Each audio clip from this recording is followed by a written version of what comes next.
Alright, well, back at it again, voiceovering a Mountain Blade episode during that nice big meaty middle portion.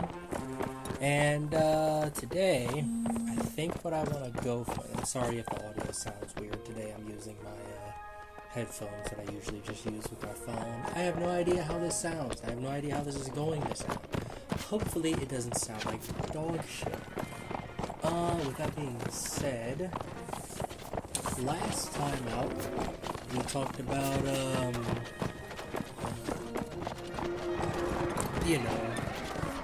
military, COVID, graduating during COVID, this, that, and the third. I think today, what I'll try to do is I'll try and continue with the, military talks, less emphasis on, COVID and stuff.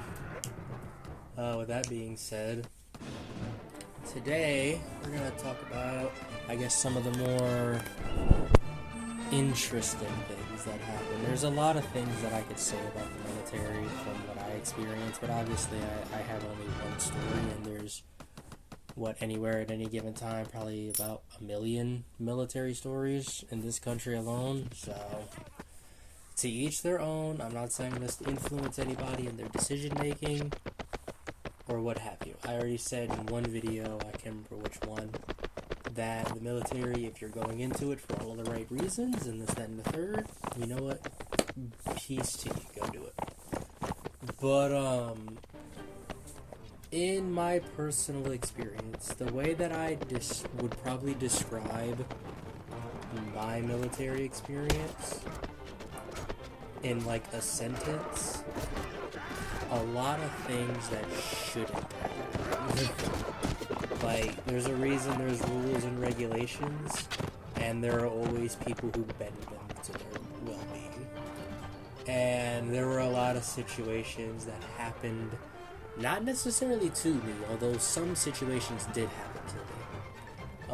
There were a lot of situations that happened around me that I observed, and I kind of had to, I guess, make apparent to higher authorities, like, hey, this isn't supposed to happen.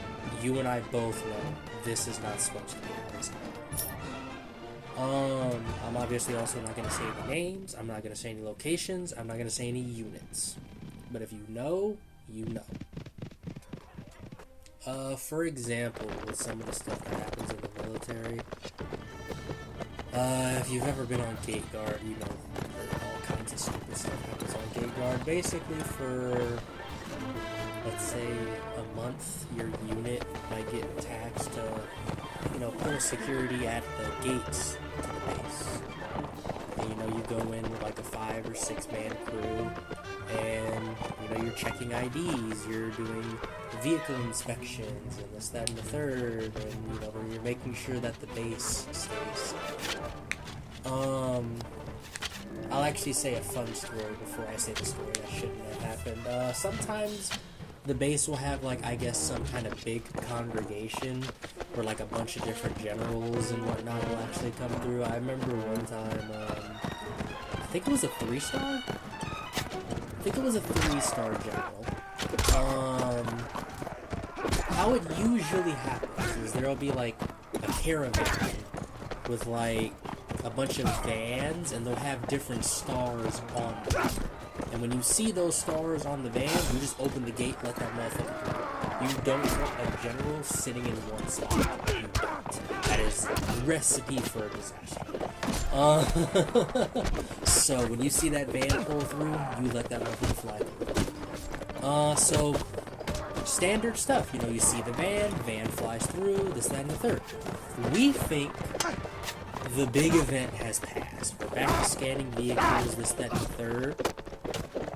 And I see somebody pull up in, like, an old school, like, Cadillac convertible, which is, like, my dream car, by the way. I love that, like, vintage 70s, 80s Cadillac.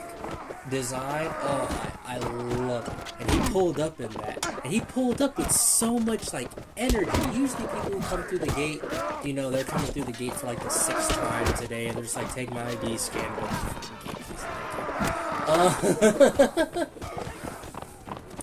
So, when he pulled up, and he had his wife in the passenger seat, he was like, what's going on today, soldier? I was like, nothing much, sir. How are you doing today, sir? And he didn't have his uniform on. And he was in his personally owned vehicle. So I have no way to identify what this man is until I look at his ID. I scan it, which the barcode to scan is on the back. And then I looked at the front, and I see, what is it, like 07? And it's like Brigadier General. I'm like, sir!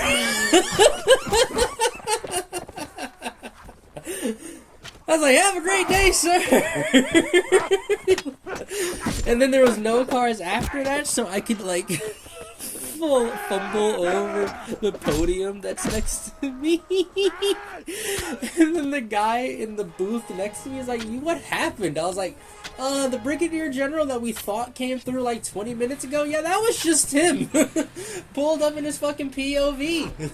In civilian clothes. I had no idea it was him until I looked at his fucking ID card. And then I went in to tell the shack because obviously we're supposed to handle them with, you know, a certain, you know, like we're supposed to handle them a certain way. So I had to let them know, hey, he rolled through. He didn't have anything on his license plate that I would notice that says let him fly through. He was in civilians. He had his wife next to him. He was in his personally owned car. So I scanned his ID, said, you know, welcome to so-and-so, and let him through it. And he's like, all right, based on, you know, how he pulled up, yeah, I guess that's how that's gonna go. I actually don't want you know, maybe this can just be a Gate Guard episode, because the shit that happens on Gate Guard is wild, because it's a 24-hour gig. Like, you might cover like 6 or 8 hours, but Gate Guard in itself is a 24/7 thing. You're going in like rotations. Like, your 5 or 6 goes and like goes for like 8 hours, and then there's like a few more teams that happen after you, and then you're right back at it again. And your shifts, depending on how they're like timed out, rotate. So like you might have like the day shift one day. You might come in at like 8 in the morning. Well, not 8 in the morning. You might come in at like 4 in the morning before anyone's really pulling up to the base. You might leave at like 2:30. You know, or you might show up at like 2:30 and then be out by 4. So, you know, it's just the nature of the game, depending on how the rotations go. With that being said, the night shift always will have the craziest stories. I don't know what it is about like 10 o'clock to 5 o'clock, but the craziest shit happens between that time. I swear to God. There are a few times something crazy happens during the day shift, but they are few and far between in comparison to the night shift. So, another fun thing that happened while I was on Gate Guard was... This is a day shift one, actually, and this was like a weekend, so like nobody was really coming in and out of the base. I love the weekends. It's so calm. It's so relaxed. There's nothing that ever happens on a weekend shift. You get probably maybe 100 cars, and it's usually somebody who left to go get groceries, and you can see them in the back seat. It's the most generic shit. However, sometimes you'll get something interesting. Like, I know one time when I was on gate shift during the day, you could actually see a Globemaster, a C-130, doing, like, practice passes. Like, you would see him, like, go out and then come in like he was gonna land, but then he doesn't. And then he goes out and he comes back in, but the angle is a little bit tighter. So me and the guy I was out there with just came to the conclusion, oh, he's practicing different angles and speeds to come in for landing, you know, depending on the situation, obviously. So I was like, hey, that's pretty cool. It's not every day you get to see a fucking C-130 scroll fucking flying through the air.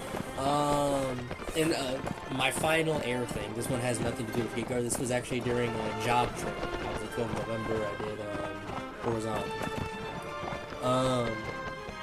I'm not going to say any more information than that, because that's public information. You can go, if I tell you 12 November, you can go on an Army webpage and look up what horizontal construction is. Or I can tell you what horizontal construction, and then you can look up what MOS number that is. It's public information. The job itself is not classified information. Everyone gets to sign up for it if you have a certain score and